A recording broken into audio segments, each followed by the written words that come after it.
Hello everyone. I welcome you all to the session on kinematics of rigid body part 3. Here I will be covering the definitions of terms like displacement, absolute and relative velocity, angular velocity. We will discuss about velocity diagram and absolute and relative acceleration. So displacement as we can see from this diagram, अगर एक body point A से point B move करती है, so this blue line is representing the displacement because A is the initial point and B is the final point. अगर हम उसके distance की बात करते हैं, so A ने B तक जाने के लिए A, C, D, B इस तरह से एक पाथ लिया, so this becomes the distance of that body. Then velocity is the state of change of displacement of body with respect to time, and of course it's a vector quantity क्योंकि velocity both magnitude और direction को represent करेगी. Then linear velocity is the rate of change of displacement of body along a straight line with respect to time और इसके unit होंगे meters per second. Angular velocity is the rate of change of angular position of a body with respect to time and the unit will be radians per second. So there is a relationship between the linear velocity v and angular velocity omega और ये relation है v is equal to r omega. r क्या है? r is the distance of point undergoing displacement from the center of rotation. There is another term which is known as relative velocity. This relative velocity means the relative velocity of body A with respect to a body B is obtained by adding reverse velocity of B to the velocity of A, which means that I will be taking body B as my reference and I will be measuring the velocity of body A with respect to B. तो mathematically हम इसको लिखेंगे VAB. Then it will be mathematically taken up as, अगर हम ये assume करते हैं VA is greater than VB, then it will be written as VA minus VB.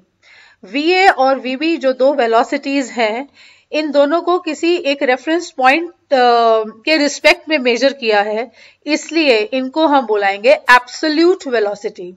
But VAB is representing the relative velocity. Now let's consider a rigid link. इस rigid link के ऊपर हम दो पॉइंट्स को assume करेंगे, point A and point B. यहां पर एक असम्पशन है कि ए हमारा फिक्स है but B is rotating clockwise about this point A. अब ये एक रिजिड लिंक है, so it is important to understand कि जैसे जैसे ये बॉडी मूव करेगी, ए और बी दोनों ही पैरेलल मूव करेंगे. दिस मीन्स कि ए और बी के बीच में कोई रिलेटिव मोशन नहीं होगा as long as the distance between the two will remain the same. पर क्योंकि यहाँ पर हम एक rigid link की बात कर रहे हैं, इसलिए point A और point B हमेशा same distance पर ही रहेंगे और इनके बीच में कोई relative motion नहीं होगा. But still, if we want to mathematically write a relative motion of P with respect to A, then we have to write like this: VBA is equal to omega into AB. Now what is AB? AB है B point का distance with respect to A. Another point which is important to understand here, VBA इसकी जो direction है, ये हमेशा अपने link की direction यानी कि AB के लिंक की डायरेक्शन से परपेंडिकुलर रहेगी. So this is another aspect which is important to understand, that relative motion of B with respect to A is perpendicular to AB. So here we can draw a conclusion.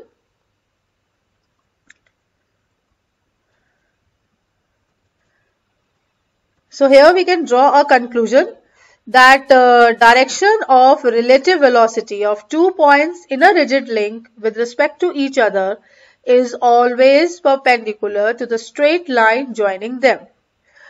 Before we move further, figure B जो है वो यहाँ पर एक velocity diagram को represent कर रहा है.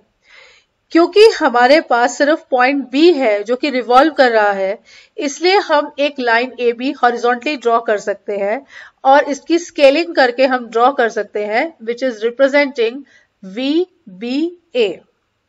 Now let's consider any point, any arbitrary point C over this line AB. So the velocity of this point C with respect to A can be written as VCA is equal to omega into AC. So AC is nothing but it's the distance of point C with respect to A. अगर हम ये consider करते हैं कि AC का measurement है R1 और AB का मेजरमेंट है R, तो हम इनका रिलेशन कैसे बना सकते हैं? सिंपली VBA और VCA इन दोनों इक्वेशंस को डिवाइड करके. So you can see here VBA by VCA is equal to this much. Omega and omega will cancel out here and we are left with AB by AC. AB is R and AC is R1. तो अगर हमने हमारे ये दो points है, इसका हमने relation ले लिया है, इस लाइन पे अगर हम कोई और पॉइंट अज्यूम करेंगे, so with the help of this ratio we can calculate the velocity of that particular point. Velocity diagram पर रिप्रेजेंट करने के लिए हम एक सिंपल पैरेलल लाइन ड्रॉ कर सकते हैं ए बी से, या उसी के ऊपर मार्क कर सकते हैं जैसा कि यहां पर मार्क है, और A C represents the velocity V C A.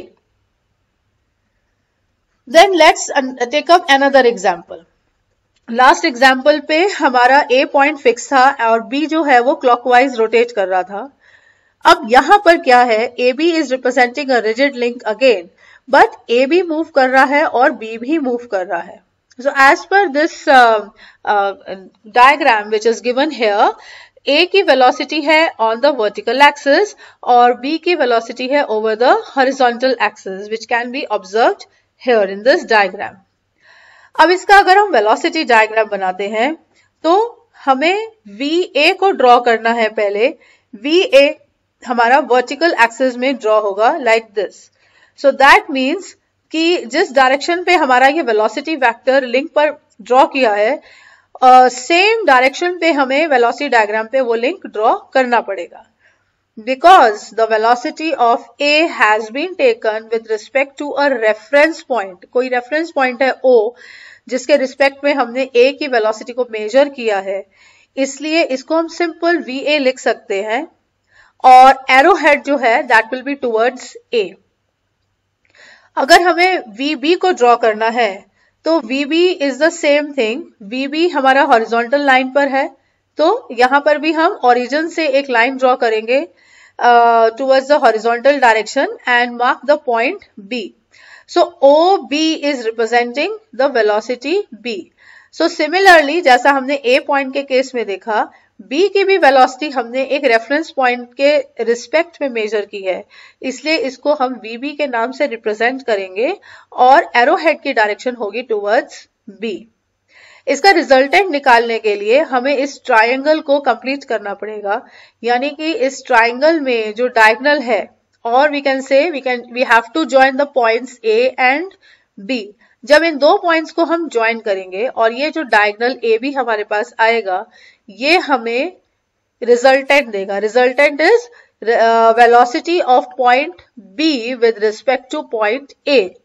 So it will be written as VBA, और क्योंकि हम B की वेलोसिटी को कैलकुलेट कर रहे हैं विद रिस्पेक्ट टू A, इसलिए एरो हेड होगा towards B. Here vector AB is also known as velocity image of link AB. Then now let's consider any arbitrary point C over this link AB. So the velocity diagram will have the following changes. अब हमें C की velocity को major करना है with respect to point A. So what will happen कि हमें AC को draw करना है, यानी कि VC को ड्रॉ करना है, velocity of point C with respect to origin. तो जो डायरेक्शन यहाँ AC की है वही डायरेक्शन हमारे वेक्टर OC की होगी, विच is representing the velocity C VC. और इस डायगोनल का ये छोटा सा पार्ट विच ए से लेके सी तक, ये रिप्रेजेंट करेगा VCA, which is velocity of point C with respect to point A. So similarly, any arbitrary point which is lying over this line AB can be calculated like this. Then following conclusions may be drawn from the above analysis.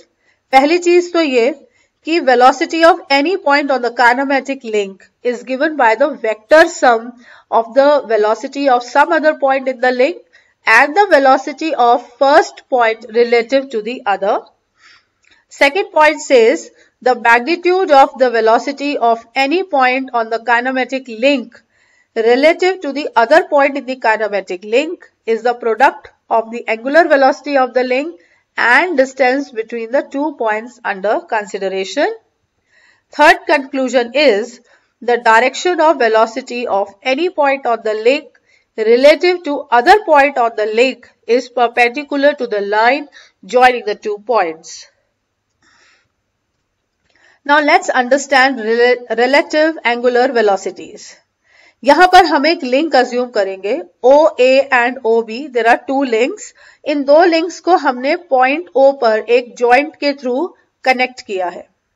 So if I say that I have to calculate relative velocity of OA with respect to OE, because you can observe from the diagram कि A link जो है that is moving in the clockwise direction और B link जो है that is moving in the anti-clockwise direction.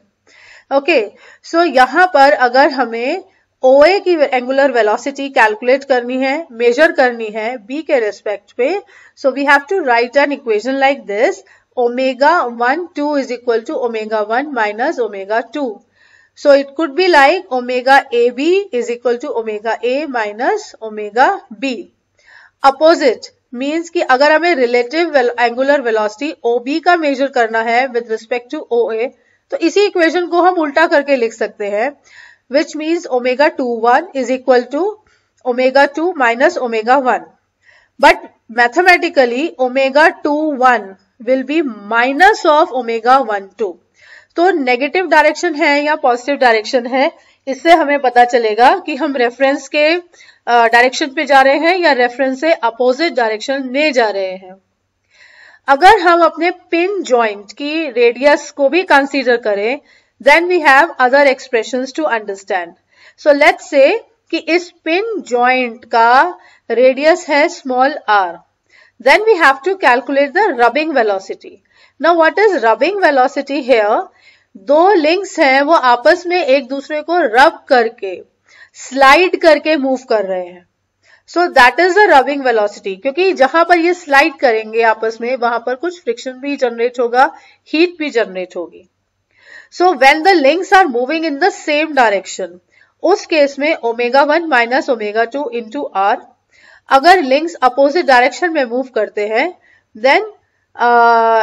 then it is omega 1 plus omega 2 into r. Now let's take up one small example of a slider crank mechanism. और यहाँ पर हमें point P की velocity को calculate करना है with respect to the reference point O. तो पहले हम इस मैकेनिज्म को समझते हैं. यहाँ पर आप क्या देख रहे हो? एक क्रैंक है OC and it is revolving in the clockwise direction. ठीक है, एंगुलर स्पीड हमें गिवन है omega. PC, this is the connecting rod. और P जो है वो कोई स्लाइडर या कुछ पिस्टन हो सकता है. Okay, so as and when this crank is moving in the clockwise direction, जैसे जैसे ये clockwise direction में मूव करेगा, ये PC कनेक्टिंग रॉड को लेफ्ट राइट मोशन देगा और यहाँ पर जो स्लाइडर या पिस्टन लगा है और इसके साथ जो भी एंड इफेक्टर लगा है वो अपना वर्क करता जाएगा. So I have reproduced the diagram here of the slider crank mechanism और इसके velocity diagram को हम समझने की कोशिश करते हैं. सबसे पहले हम कंसीडर करेंगे OC link को. Okay, so if I am considering OC link, तो इसकी velocity इससे perpendicular होगी. That means this dotted line is representing VC, और VC मैंने इसलिए कहा क्योंकि हम पॉइंट C की वेलोसिटी मेजर कर रहे हैं with respect to a reference point O। तो ये जो डॉटेड लाइन है ये हमारी OC लिंक से परपेंडिकुलर है, तो ये डॉटेड लाइन का जो भी डायरेक्शन बन रहा है with respect to a horizontal line, वो हम यहाँ वेलोसिटी डायग्राम पे ड्रॉ करेंगे। सो एंगल हमें मेजर करना पड़ेगा कि हॉरिजॉन्टल से ये कितने एंगल पर है, तो we can draw a horizontal line here and measure the angle. Then second thing जो हमें यहाँ पर ड्रॉ करनी है वो है PC, यानी कि velocity of point P with respect to point C. Okay, so to draw this, what will happen? PC को को ड्रॉ करने के लिए हमें इस PC से परपेंडिकुलर एक लाइन ड्रॉ करनी पड़ेगी। ओके, सो यहाँ जो हमने परपेंडिकुलर लाइन ड्रॉ की है, this is representing VPC. So again I am repeating, VPC means velocity of point P with respect to point C. तो यहाँ पर आप देख रहे हैं जहां पर मेरा C पॉइंट एंड हुआ था, वहीं से हमने एक और वेक्टर स्टार्ट किया और P पॉइंट तक हम उसको ले गए। Arrow head will be towards P क्योंकि हम P की velocity with respect to C measure कर रहे हैं।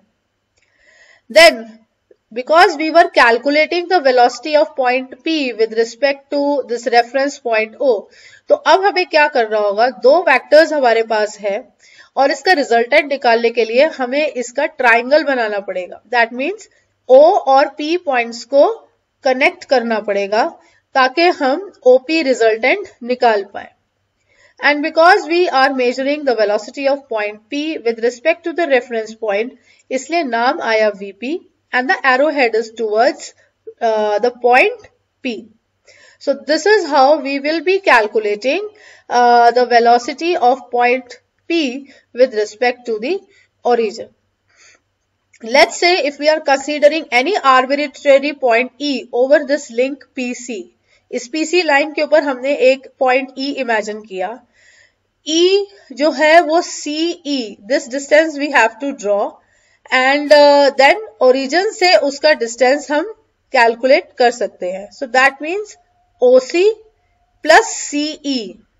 Okay, CE will come downwards, I mean towards the direction of VPC, और फिर हम इन दो पॉइंट्स को कनेक्ट कर देंगे तो यहाँ पर ये हमें वेलोसिटी मिल जाएगी of point E with respect to the reference point, और we can calculate mathematically like this, जैसा हमने जनरल रिलेशन लास्ट स्लाइड में देखा था। Now what is acceleration? Acceleration is defined as the time rate of change of velocity. That means if I am going to differentiate velocity with respect to time, या मैंने distance को ही दो बार differentiate कर दिया, so I'll be getting r double dot. So this means either v dot, that is acceleration, या distance की equation को ही हम दो बार सेकेंड डेरिवेटिव तक उसको कैलकुलेट कर सकते हैं, सो हमें एक्सेलरेशन मिल जाएगी। What is angular acceleration? Angular acceleration of a body is defined by this equation. Body, कोई rigid body है, वो एक axis के about rotate कर रही है with the angular velocity omega. So alpha, the angular velocity is represented by alpha. This will be equal to d omega by dt. So omega is the angular velocity और omega क्या है? That is d theta by dt. Theta is the angle कि कितना angle वो एक particular instant पे body ने turn किया। So theta double dot is basically representing the angular acceleration alpha. अगर हम एक रिजिड बॉडी के नाम पर इसको स्टडी करें, so let's again consider a rigid body with 2 points A and B, और दोनों की जो वेलोसिटी डायरेक्शन है उसी डायरेक्शन पे यहाँ पर एक्सेलरेशन के वेक्टर्स को मार्क किया गया है टू रिप्रेजेंट कि A कहाँ मूव कर रहा है और B को कहाँ एक्सेलरेशन मिल रहा है। So with the same kind like we have drawn velocity diagram, we can draw an acceleration diagram. So A, acceleration of A, इसका जो डायरेक्शन है वो वेक्टर हम यहाँ ड्रॉ करेंगे। एक्सेलरेशन ऑफ B, उस वेक्टर को हम ड्रॉ करेंगे and the third arm of this particular triangle will give us the resultant, यानी कि acceleration of point B with respect to point A. And as you might have seen in my previous lectures, इस acceleration के दो components होंगे, tangential and normal. So tangential होगा वो इसके path के tangent पे work करेगा एंड नॉर्मल जो होगा वो रेडियली यानी कि अलोंग द पाथ, जिस पाथ पे पॉइंट ट्रेवल कर रहा है उस पाथ पे वो एक्ट करेगा. So this is all about the velocity diagram and the acceleration in this particular session. अगर फिर भी किसी टॉपिक पे हमें डिटेल की और स्टडी करनी है, so you can mention it in the comment box. अगर आप अपने आप को अपडेट रखना चाहते हैं regularly with such kind of topics, so kindly subscribe my channel. The next topic in my session will include instantaneous center of rotation and what is body centroid and space centroid. So thank you and happy learning.